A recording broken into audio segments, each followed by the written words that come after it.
Hey everyone, today we're going to take a look at this 2022 Mercedes-Benz C300 4MATIC. The C-Class gets a full redesign for 2022. This is Mercedes' compact sedan. It competes with the likes of the BMW 3 Series, Audi A4, Genesis G70, and a handful of others. Being that this one is a basic C300 model, it uses a 2-liter turbocharged 4-cylinder. It puts out 255 horsepower and 295 pounds-feet of torque. That is mated to a 9-speed automatic transmission that sends power to all 4 wheels. The new C-Class rides on the latest generation of Mercedes-Benz rear-wheel drive-based sedan platform. That also underpins the new S-Class as of right now, and I'm sure it'll underpin other Mercedes sedans in the future. So let's do a little tour of the new C-Class here and then take it for a drive. So styling here is pretty sedate. It does not have the AMG line exterior trim package that you seem to find on most Mercedes sedans these days, although it does have these optional 19-inch wheels that look absolutely massive. I had a hard time believing that these were only 19 inches. And they're wrapped in Pirelli P0 summer tires. You can see the 19 right there on the tire. Moving down the side, not a whole lot going on here. There is a nice big panoramic sunroof up top. Styling is derivative of the new S-Class. You can see some shared shapes when it comes to the taillights. Badging on the back here, C300 Mercedes emblem, and then 4MATIC. Key is in my pocket, so we'll open the power-operated trunk there. And, well, the size of the trunk is about what you'd expect in this segment. Back here, you even got a button to put down the second row seats. First time I've seen a switch like this used in the cargo area. That's kind of like a window switch. But otherwise, there are a few tie-down points. So 1, 2, 3, 4 D-rings. There's a little net here, and then I imagine you could attach a cargo net across here. Then underneath here, no spare tire. Looks like a little divider tool there, and then I'm assuming that's a pump and a patch kit. Power operated trunk, like I said, goes down automatically as well. Here's the key. It's an oval shape, just like the new S-Class. So lock, unlock, and then power trunk. And then this is the panic button, that little red thing right there.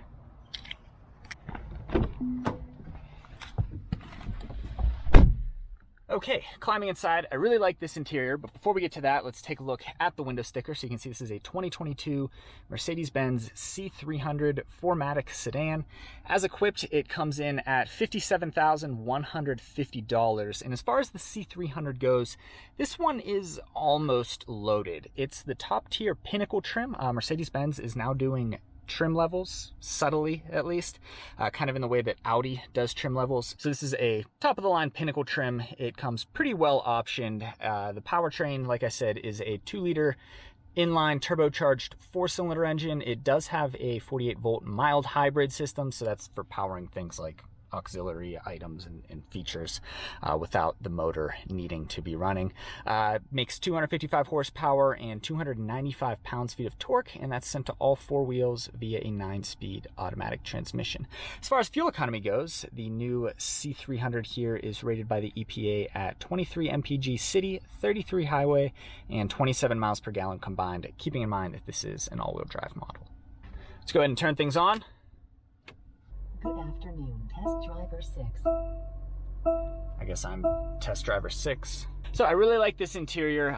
It's derivative of the new S-Class in that it uses some right angles, but also a lot of curves and swoops. So like right here, and then in the steering wheel, you've also got this massive infotainment setup right here. It replaces almost all the physical buttons on the center console dashboard area here. So the only real button I can find is that, and oh, that's actually a fingerprint reader. So there really aren't any real buttons on this center console anymore. Typically, I would be pretty critical of that, but Mercedes-Benz has done a really good job with this whole infotainment system here. It's pretty intuitive, it's very modern, it's easy to use, and it really doesn't hinder the user experience of this vehicle like some other vehicles that try to route all their controls through a touchscreen here. So we like this touchscreen, really like this infotainment system. Mercedes-Benz is, in my opinion, the best in the business right now when it comes to these things.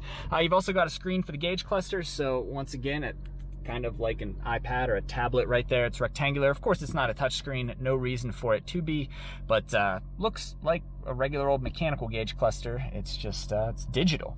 Here on the steering wheel, you've got all kinds of autonomous driving features. So the new C-Class, at least this one, has the feature where it will pilot the vehicle down the road with minimal driver intervention, using the lane centering, using the radar cruise control, and using even a lane change feature where you turn the turn signal on like that, and the car will use the blind spot monitoring to sense when the coast is clear, and then it'll automatically change lanes for you. So really great, simple user experience throughout this vehicle. I love these vents as well. Everything in here feels really good. I don't know how well you can see it right now, but there is an ambient LED component that goes all throughout this interior. It looks really cool at night. You can change the colors. So ambient light, you can do all different kinds of colors. You can have it change over time. You can pick one solid color. So we can go like monochrome and go red. I don't know how well you can see it in there. Let's go deep purple. There it is. Let's go bright green. There's bright green. So I really love the interior layout of this vehicle.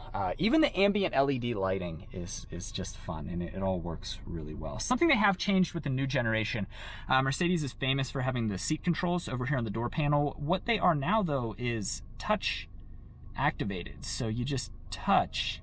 See, I just moved the seat back.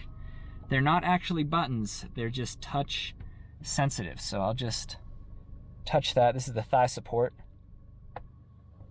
And there you can see it going in there. So it took me a little bit of time to get used to on the S-Class. See, I just accidentally lowered the seat when I wanted to extend the thigh support. But I guess I'm used to it now. It's really not so bad. Let's go ahead and check out the second row.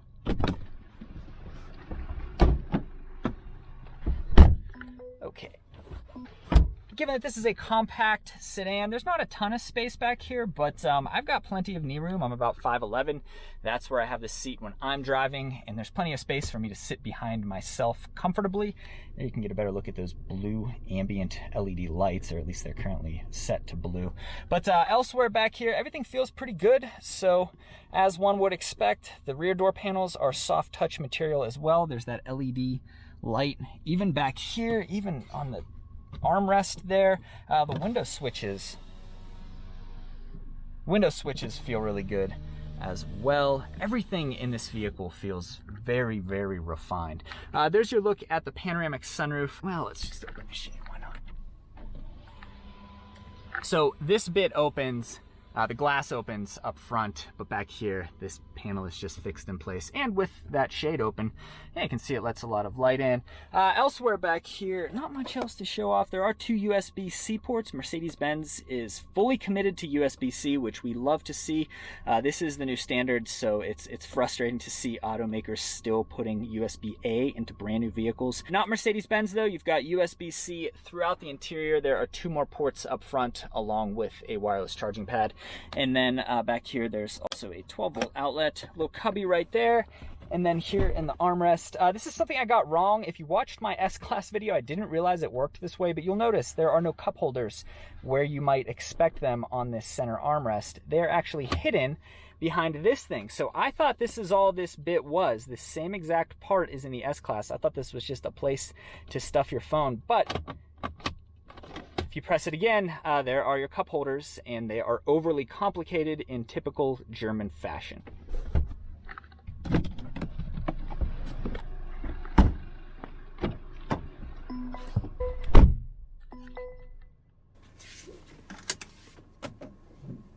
Okay, driving the new Mercedes-Benz C-Class. So I reviewed a new S-Class earlier this year, and going into the C-Class here, I expected this vehicle to feel lower caliber than the S-Class, given that, you know, costs less than half as much. It's kind of the entry level, at least rear-wheel drive based Mercedes sedan. But it really doesn't. It's of course smaller than the S-Class. It doesn't quite have the sublime ride quality of the S-Class, but much of the good stuff from the S-Class is present here on the new C-Class, which is pretty cool. As I mentioned before, Turbocharged 4-cylinder, 255 horsepower, 295 pounds-feet of torque. 0 to 60 comes in about 6 seconds. So it's not blistering fast, but it's still relatively quick. And the power band, the way the turbo puts power down, is pretty nice. So right now we are in the normal drive mode. There are also eco and sport modes. Let's just go regular. There's 50 miles per hour, there's 60, so it's still relatively quick. I think that's going to be fast enough for most people. And again, the behavior of the engine feels really good. The turbo gives this vehicle a lot of torque, so 295 pounds-feet of torque. Torque generally feels good when you're accelerating. That's usually what's throwing you back in your seat. 9-speed automatic transmission is good, as well as is the all-wheel drive system. I love this interior. Between the usability of this infotainment screen, I mean, if we're gonna do this, and it seems like we are, it seems like cars are going to use screens in place of buttons going forward. But if we're gonna do this, we have to do it right. And Mercedes-Benz has really nearly perfected this approach, in my opinion. I think there are a lot of automakers out there that could take notes from this approach here. I like to see a volume knob. I like to see physical buttons for fan speed. We don't get either of those here with this new Mercedes-Benz design approach, but we get a volume slider that is relative. And by that, I mean you touch it and you just move your finger and the volume goes up. You don't touch it at the end and the volume goes way up. Just touch it wherever you land, move your finger up, and the volume goes up. It's good. Fan speed is controlled through the touchscreen, but luckily the touch buttons are visible at all times. They don't go away, so that's really great too. Here's our third speed bump. We're only going about 20, I was at about 21 miles per hour. Yeah, maybe should have gone a little bit slower over that. I typically take that at about 20, and don't usually get the thud that we experienced there, but I think everything's okay. Beyond that stuff, this interior is just, it's great. It's nice. $57,000 car, it had better be nice, but I think they've been successful with all of their choices when it comes to this interior, because it's sensible, and I'm a stickler for that stuff. If something isn't laid out correctly, it bugs me, and there's nothing in this vehicle that's not laid out correctly as far as I can tell. Backup camera is really nice. You get a big, wide reversing view and a 360-degree top-down view. Colors are good.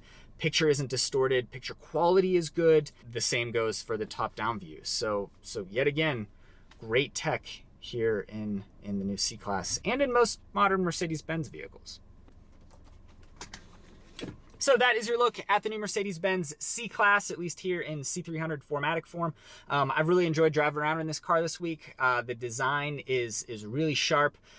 It pushes the envelope a little bit. I mean, this bright colored LED ambient lighting is bordering on a little bit obnoxious, but you can tone it down. And it never really crosses that line, in my opinion. This is a bold approach. I mean, with these aluminum pinstripes in this black wood trim across the dash here. There's lighting in each of the air vents on the dashboard. There's LED lighting around the sunroof and light controls up here. I mean, there is lots of LED lighting in this car. And on top of that, you've got this kind of basketball leather colored interior mixed with some chrome and some piano black and some regular black and leather. And the design of this car is bold, approaching the line, but it's not quite over the line, if you get what I'm saying.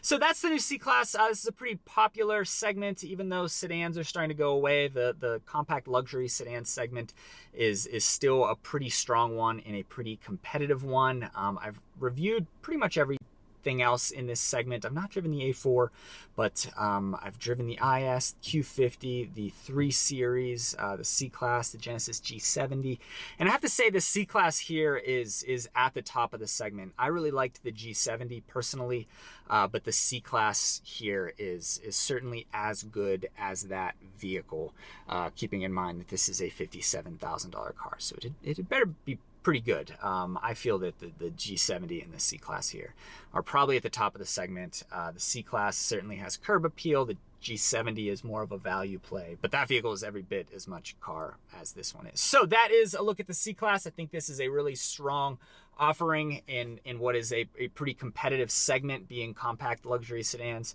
And I've enjoyed my time with this one here. Thank you for watching.